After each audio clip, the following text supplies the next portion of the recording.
Halo, Perkenalkan, nama saya Haron Cindy Prameswari. saya Maritantri Satyutami. Saya Bagian Nabila Budi. Kelompok kami akan mengupas tuntas seputar mekanisme simbiosis parasitisme yang terjadi antara spesies kepiting hijau Carcinus maenas dengan parasit berupa teritip Sacculina carsini. Selamat menyaksikan. Sebelum kita memulai materi kita pada kali ini, kita pahami dulu yuk apa yang dimaksud dengan simbiosis parasitisme. Simbiosis parasitisme adalah hubungan antara spesies yang berbeda, di mana salah satu organisme diuntungkan dengan cara merugikan organisme lain yang berperan sebagai inang. Terdapat berbagai tipe parasitisme, dan saat ini kami akan menjelaskan mengenai mekanisme simbiosis parasitisme parasit fakultatif Sacculina carsini yang dikenal dengan kemampuannya dalam menggunakan strategi parasitisme parasitic castrator. Parasitic castrator ini merupakan strategi parasitisme yang menghilangkan kemampuan inang dalam bereproduksi secara keseluruhan maupun sebagian. Sebelum kita masuk ke mekanisme, yuk pahami dulu spesies inang kita, spesies Carcinus maenas. Carcinus maenas adalah kepiting hijau atau umumnya dikenal dengan nama European green crab yang merupakan krustasea yang relatif kecil dan mampu bertahan hidup dalam suhu dan salinitas yang luas. European green crab yang habitatnya di daerah intertidal merupakan krustasea dengan ordo Decapoda yang dianggap sebagai kepiting sejati dari infraorda Brachyura dan masuk ke keluarga Portinidae yang merupakan kepiting renang. Spesies Carcinus maenas ini berukuran dewasa sepanjang 5-6 cm yang memiliki karakteristik sebagai berikut. Mereka memiliki 5 tulang runcing di kedua sisi mata dengan lebar cangkang hingga 9 cm. Mereka tidak memiliki kaki renang dan memiliki warna permukaan atas hijau atau coklat. Selanjutnya, yuk kita pahami spesies teritip dengan sifat parasit yang spesifik terhadap host Sacculina carsini. Parasit Rhizocephalans dari subordo Kentrogonida ini merupakan teritip parasit yang larva sifris betinanya harus menemukan organisme inang yang sesuai dari krustasea Decapoda untuk hidup. Sedangkan larva sifris jantan harus menemukan inang yang mengandung betina inang fertil. Sacculina carsini memiliki kutikula yang sangat halus dengan tebal tubuh sebesar 20-50 nanometer. Apabila dilihat dari lumen setal, mereka tidak memiliki selubung.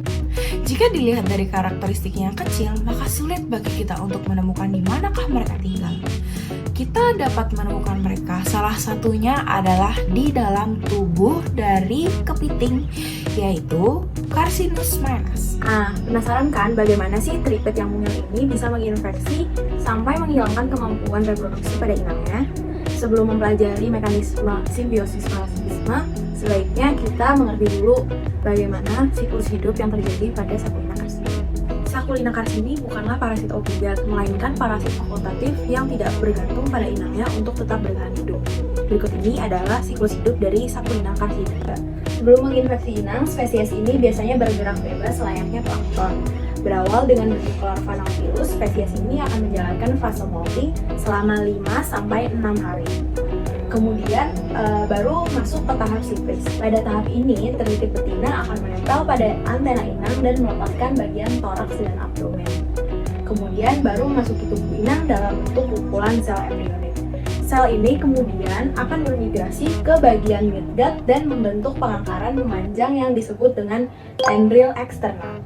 Target utama teritip Sacculina adalah sistem endokrin dan saraf dengan cara mendenaturasi kelenjar androgenik dan menginhibisi proses gonadogenesis. Hal ini akan menyebabkan feminisasi pada inang jantan serta sterilisasi pada inang jantan dan betina. Mekanisme parasitisme diawali dengan terbentuknya brood chamber atau kantung reproduksi yang disebut dengan eksternal. Kemudian larva sipris jantan akan menginjeksi reseptakel teripit betina untuk fertilisasi telur pada eksterna tersebut. Karena teripit Sacculina mempengaruhi kepiting Carcinus maenas dari segi morfologi, fisiologi, dan juga perilaku, Carcinus maenas jantan yang telah terinfeksi akan menganggap dirinya sedang mengandung, padahal yang sedang ia rawat adalah anakan dari tripit. Lalu apa sih yang terjadi pada Carcinus maenas setelah terjadi infeksi oleh Tripit Sacculina carcini? Tentunya efek parasitisme ini bersifat merugikan bagi kepiting Carcinus maenas. Secara garis besar, kepiting hijau yang terinfeksi memiliki probabilitas kematian lebih dari 2 kali lipat kepiting yang tidak terinfeksi. Karena sifat Tripit Sacculina carcini yang host spesifik, jika Sacculina menginfeksi kepiting lain, kepiting tersebut akan mengalami kematian tanpa terbentuk eksterna atau kantong reproduksi.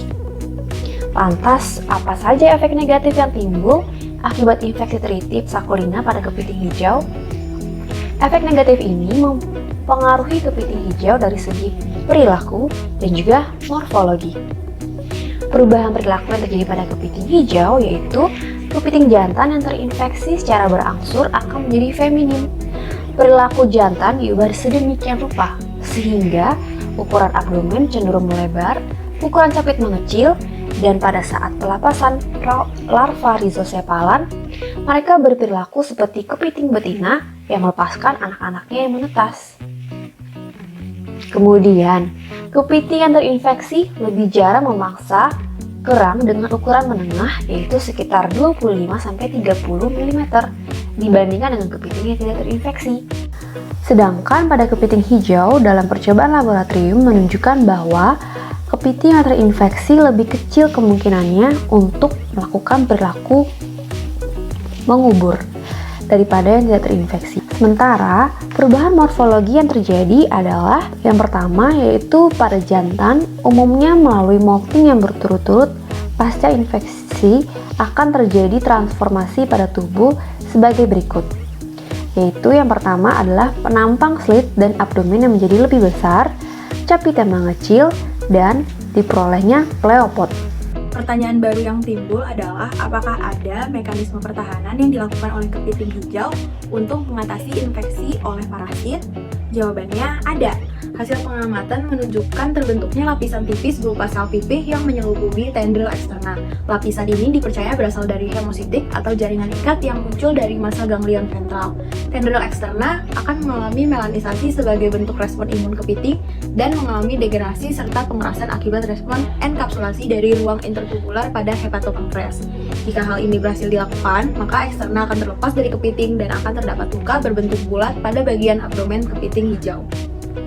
Nah, inilah akhir dari pemaparan kelompok kami mengenai mekanisme simbiosis parasitisme antara kepiting hijau Carcinus maenas dengan parasitnya yaitu Tripit Sacculina carcini. Sekian dari kami, terima kasih. Jangan lupa like dan subscribe.